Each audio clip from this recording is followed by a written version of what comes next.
That is my sigh for this week's episode. That's just my that's the podcast right there. I'll get back with y'all next week.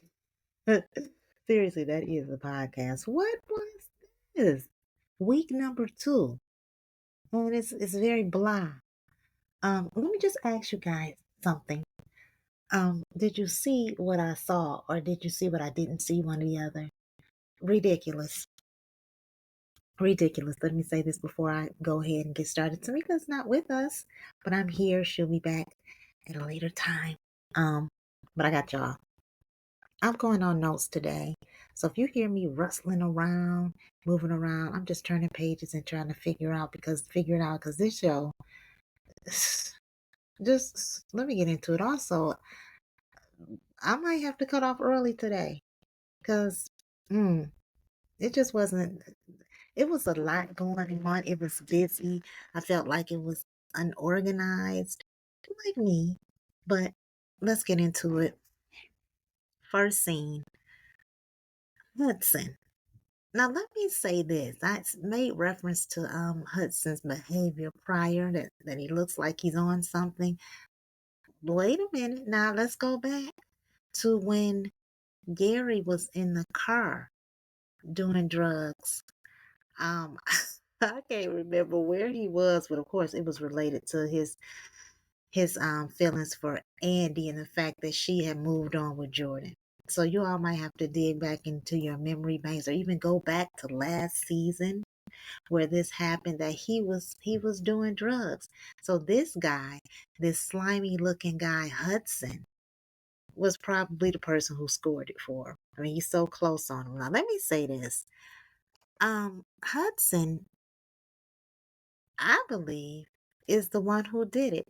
Now it seems very obvious, so that kind of, makes it a little foggy, but I believe he did it. Even last week when somebody put something into his IV and they didn't show who it was. Of course, they got us still guessing. It was probably Hudson. Hudson is obsessed. He's obsessed with Gary. Why would he be so protective? I mean, I would protect somebody like that if it was a loved one, but he's doing too much. Power of attorney? How and when? How and when? When did he get that? When? How did he come to that? See, this is why I'm saying that he probably did it. Because when you get that, the person is okay. The person is okay to be able to give you the permission to get this type of power. So maybe he was trying to get Gary out of the way. Also, I believe that he's trying to take the focus off of him. Not even to take the focus off of him, trying to put the focus onto Andi. Sorry, guys, that's my phone going off. But trying to put the focus on the Andi. I'm going to be jumping all over the place today, like I said. But yes, Hudson, he is obsessed with Gary. Now, where did this police officer come from? Because, baby, what? You went on lunch break? Uh, I don't know what that was all about. And then what was his name? Clyde. Like, who does that? But anyway, he was working my nerves when he first walked up. I'll get back to this whole thing with Andi. Let's talk about Robyn. And y'all know I love Robyn, but he is doing too much for the second week in a row. He's doing too much. Does he really have a right to talk to Fatima like he was doing? Even last week when he was asking her who she was on the phone with, get back to work. I didn't like that. I didn't like that. There's a way to speak with people. He could have easily said, "Listen, I need you to go, work on these projects. Let's get back to the phone, on your private time." That's how he could have did that instead of, "I know you and Andi have a relationship outside of work. Why is that your business? Why are we having this conversation?" I like the way she handled it because she was trying to be cool, and that made me mad last week when she kind of like let him say what he wanted to say to her. I get it, but I didn't like it. I didn't like it. I just kind of put myself in that situation. I've been in places where somebody was speaking to me. My my superior was speaking to me in such a way, and then in hindsight, I'm thinking, "Okay, what was that? Why did I allow that to happen?" See, with Fatima, she kinda did it, but she wasn't as passive passive like me, and so she approached him. She approached him with, with her opinion. At first, she was a little irate, but she ushered herself back in, and she handled it like a champ. But Fatima did have valid questions when she was talking to him about what his role was. Why are you here? What are you up to? Those were valid questions because, like he said, they have a relationship outside of work. And not only that, they've been friends. This is season 8. They've been friends since let's just say really season 2. Season 1, she kind of just worked for or whatever, but let's just say for sure friends. Because we had to get past when Fatima sneaked Gary in to see Andi when she didn't want to be bothered with her. You all got to go all the way back and see that. So she wasn't really, excuse me, really a friend. But anyway, so I felt like her questions were legitimate. Um, and he answered them. He should have. He owed her that much respect, even just as just as a person, because they're not friends, but as a person, as someone who's concerned about their friend. So yeah, I was glad she came through with the questions. Now let me say this: is Robyn trying to eliminate Hayden? Because you got to think about it. Hayden was in cahoots with Gary against Robyn. He was in cahoots with him, and he knows that. So is he using Fatima to watch him so that he can eliminate him, looking for him to just trip over anything, fall over anything, and then that be his way to out him? I know he's trying to keep an eye on him, but the thing is, why? And I said this last week. How do you put a tax attorney in the place of a divorce attorney? How does that work? It just doesn't. But this is what he did. And I wanted him to say, I'm using you, Fatima, to distract Hayden. I wanted him to use those words. I don't like how he paired them together, and it's kind of like hanging open. You all let me know if I missed something, but it's kind of like hanging open. Like, okay, this is what I need you to do. Do it. That's kind of what I got out of that. Now he did say something. I don't remember quite what it was, but bottom line is Hayden is a termite. Every time I try to like him, every time I just try to like him. You all gotta excuse my phone. I'm not popular, just somebody bothering me. But anyway, I tried to like him. I tried to. I felt sorry for him. With this woman that he married, and when Gary was, messing with her, I felt sorry for Hayden. I even put down there, I can't remember, justice for Hayden.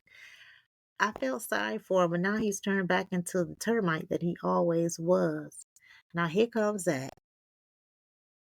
This is not a good time for Zach to show up on the scene with bagels or whatever that was in his bag. Because you're not even supposed to be in there. You're not even supposed to be up there. Go away, let her do her work, and let her call you when she can.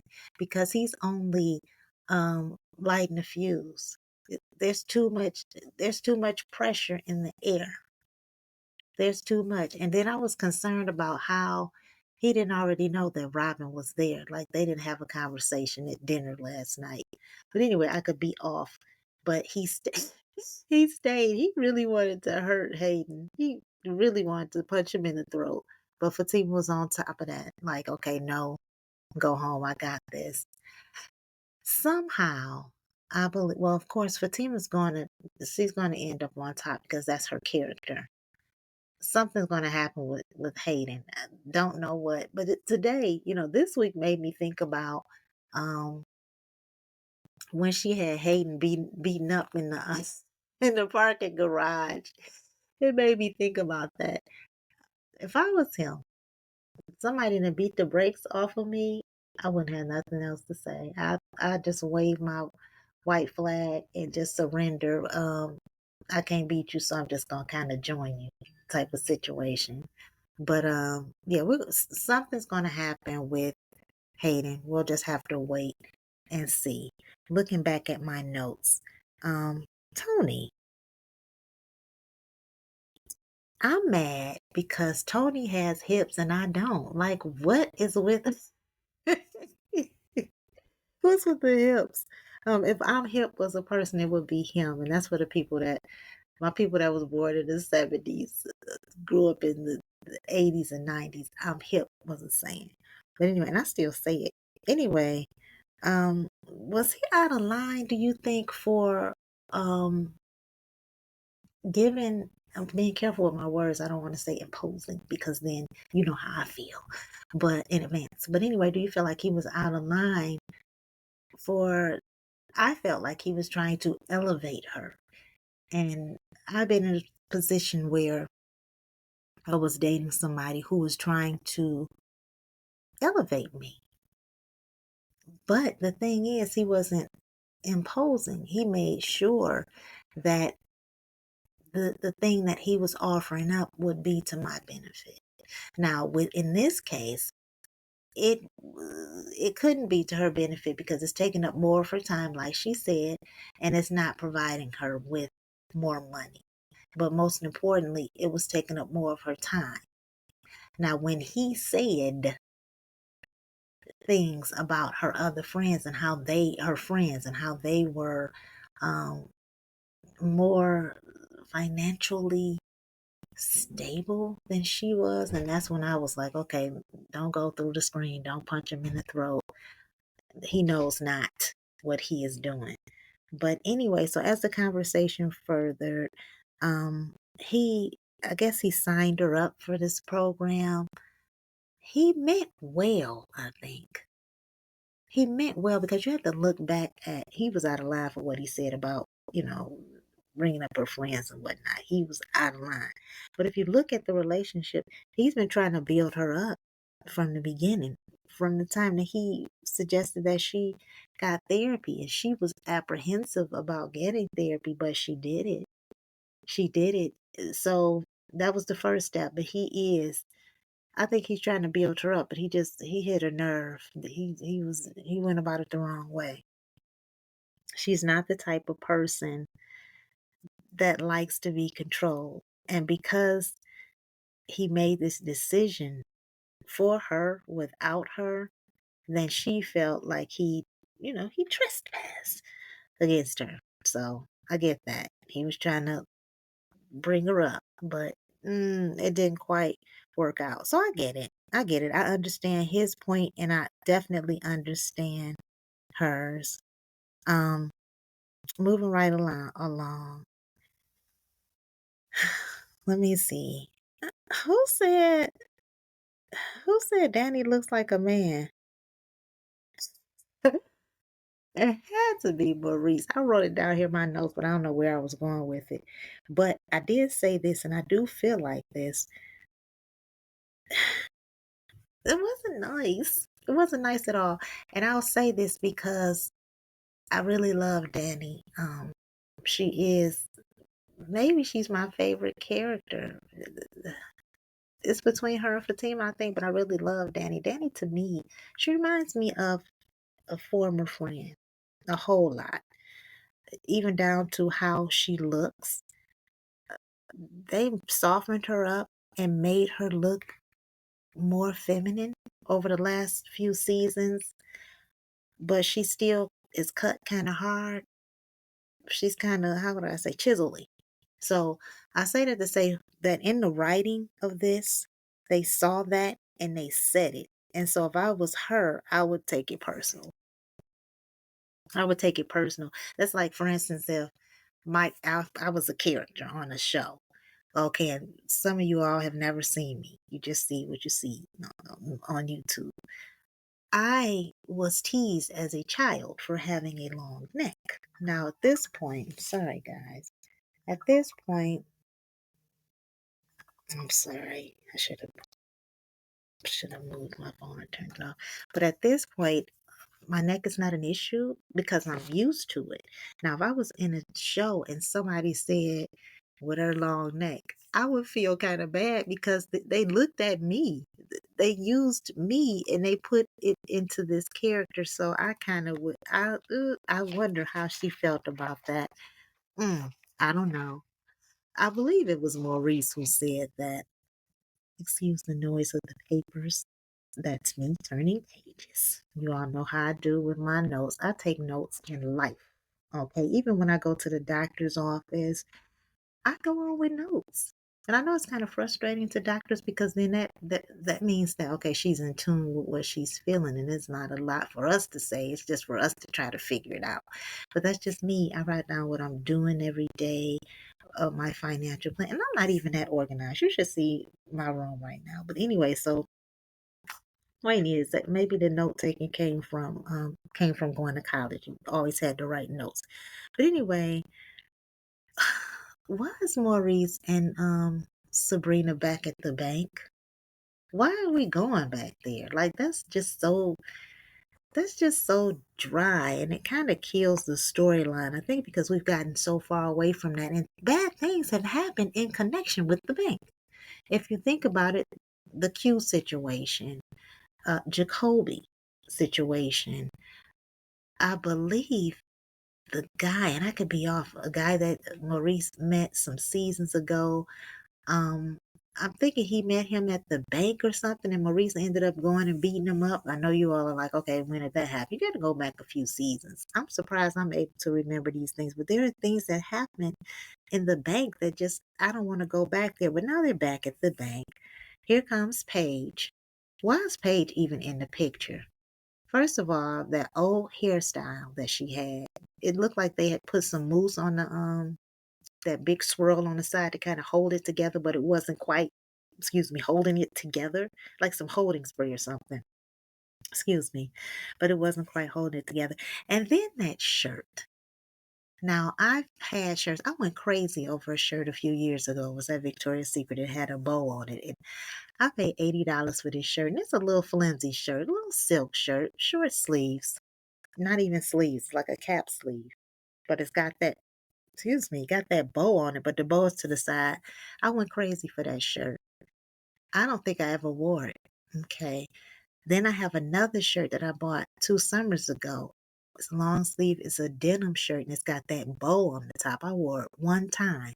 But this shirt here, no, it's giving Stepford Wives from back in the 60s or 70s. And if you all don't know what that about that show, you could just Google it. The show was kind of, it wasn't scary, but it was kind of dry. It was. But anyway, the people on there, that shirt was giving Stepford Wives. I'm like, okay, what is this? But why is she there? Why is she relevant? Why is she important? Now, I believe I read this or saw this somewhere. I could be off, but I don't know where what I was reading or where I saw this at that they were gonna get fired, Sabrina and Maurice. I don't know. I saw that somewhere. So I was looking for that today because I read this or saw it somewhere before I watched it today, y'all. I'm so behind. But I was looking for it to happen on this week's episode. Now I had a problem. Maurice was wrong when he called Paige, and I'm trying to remember what he said. That her finger was unmanicured or gnarled and wrinkled, like she just got out of the shower or something like that. Okay, that was one thing. Okay, you could say that to anybody, right? Um, no offense. Okay, if your finger looks like it's gnarled and it's wrinkly, it's got it's waterlogged, then okay, we see that. Ugh, don't cry about it. It is what it is. But when she called him gay, I didn't like that. It's almost politically incorrect to call somebody that is widely accepted. I just thought that was a bit much. But he said something about the caucasity, Caucasian and audacity. I thought that was a clever word. Um, it was crazy, but both of them were kind of inappropriate. Sort of. I know it's just a show, but it was a reach. I didn't really like that. I didn't like it. Um, okay, I talked about how Hudson. I believe Hudson is trying to frame Andi. Let's talk about Rooster Riches. Okay, I don't like this collaboration between um Pam and Karen. I forgot their names. I don't like that collaboration. First of all, Karen wasn't even aware of what Pam was doing. And I felt like she was forced to participate in it because she implicated her company, her business into roots to riches. And I didn't like that. I didn't like it because Karen is on board because she has to be on board. So this woman walks in. She's all upset because the Rooster Riches has messed up her edges. Okay, so y'all know I'm detailed. I'm looking. I couldn't tell if it was a wig or a weave. It was a very healthy, whatever it was. But anyway, go lay down. Go lay down because nobody did nothing to your hair. You came in here, you bought something that is a new company. It probably doesn't have many reviews. That's on you. So she's all upset. My hair is a mess. Oh my God. So Karen walks up like, what's the problem? So she's trying to put them on Front Street. Karen does not want any bad press, understandably so. So she's trying to fix it. Like, what can we do? So this heifer, that's my word, this heifer wanted all this money. Go lay down and comb your hair. Because the most that Karen could have probably offered her was trying to get her hair to grow back as if that was her hair. However it goes, that was the most I think she could have offered her. Like, okay, we're going to set you up on a program. You're going to come in on a regular basis, and I'm going to take care of your hair and restore it. Okay, I think that's probably what she should have done. Because this was downright ridiculous. I don't know where they're going with this. I'm thinking that they're trying to break up that Rooster Riches and I can't think of the name of Karen's salon, but trying to put a wedge in between there. As far as I'm concerned, that that doesn't have much of a storyline. Yeah, they tried it by implicating Aaron and I can never get her name, the lady that was messing the high profile or whatever um case that they had, or I can't think of it, guys. Y'all gotta bear with me. But the client. They implicated her in it and Aaron, and neither one of them are around. So it's just like it was a filler. That right there is a filler. I like the fact that they pulled Pam in, and I believe that Karen needed somebody else around her because of what she is doing, and every hair salon has a front desk girl. So, but that right there, they can kind of phase that out because it's not going nowhere. It's going nowhere fast. At one point, I liked the relationship that Karen and Pam were forming. Pam has become a friend. She's nurturing and caring, but that right there, they can go with that because it's getting to be a little too much. Um, Maurice, when him Sabrina were in the office and Sabrina kind of had an emotional breakdown, Maurice was there for her, and it just reminded me of why they are friends. Why they are friends. He can be very standoffish and kind of rude. He kind of reminds me of myself. That standoffish. I'll be sweet to you, but then I might try to say, listen, I'm going to shoot you a bill. But anyway, just playing. But I do feel that we have that in common. That we can be very sweet, but sarcastic at the same time. But we know how to soften it up. And Maurice, everybody needs a Maurice. Ladies, we need a Maurice in our lives. Love them, love them, love them. I'm trying to make sure that I didn't leave out anything. I'm sorry, y'all, because I know the sound of these pages is a bit much. I still haven't watched This is all I have for this week of Sisters. But anyway, I still haven't watched Zatima because my schedule is crazy. I believe it's getting ready to wrap up, but then I'm seeing that it's coming back on in September. I'm sorry, in December. Um, all the Queen's Men is getting ready to come. Come on, guys. I'm looking forward to that. So they're not going to be able to show all of the shows together. They're not going to be able to play Sisters, all the Queens, and Zatima at the same time. So we'll see. But Sisters season just started, so they're going to be around for a while.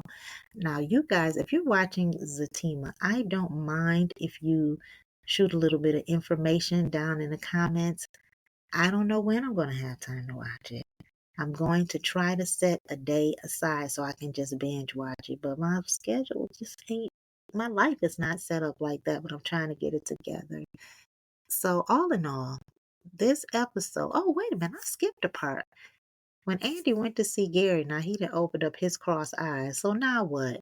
She's sitting up there reminiscing. Now, I didn't have a problem with her going back to the days when she was like, how did we get here? I get that because she was really in love with that clown.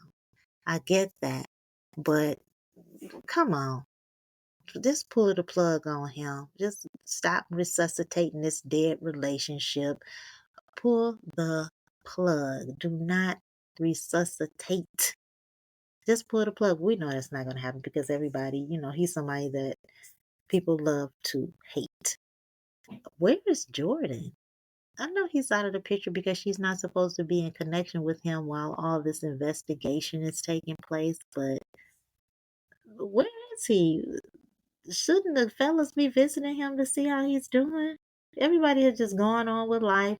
I don't know what happened with him and his run in the I don't know what he was going for. I don't know if he was councilman, mayor, or whatever he was, whatever happened with that. I'm looking forward to how they're going to wrap that up because here we have Gary, we have Robyn, and then we have Jordan. Who's I can't even who's the best candidate? I myself, if you know me, that Robyn is my boy. He getting on my nerves right now. He does what he does, but he, he's my boy. But he's just been so conniving, I think, with Andi. I don't know if conniving is it, but he's, how do you say, cocky, overly confident, something like that. That's how he is. And then Jordan is not. He doesn't have much of a backbone, or for that matter, a collarbone. Like he's kind of soft. I wish they had kept the old Jordan in there, cause this no. But anyway, we're gonna move past that, and then we have Gary. So I don't know anybody who wants Gary and Andi to be together. I don't know. If you all know somebody, please leave it in the comments so I can go over and pay them a little visit on social media. I think that's about it, guys.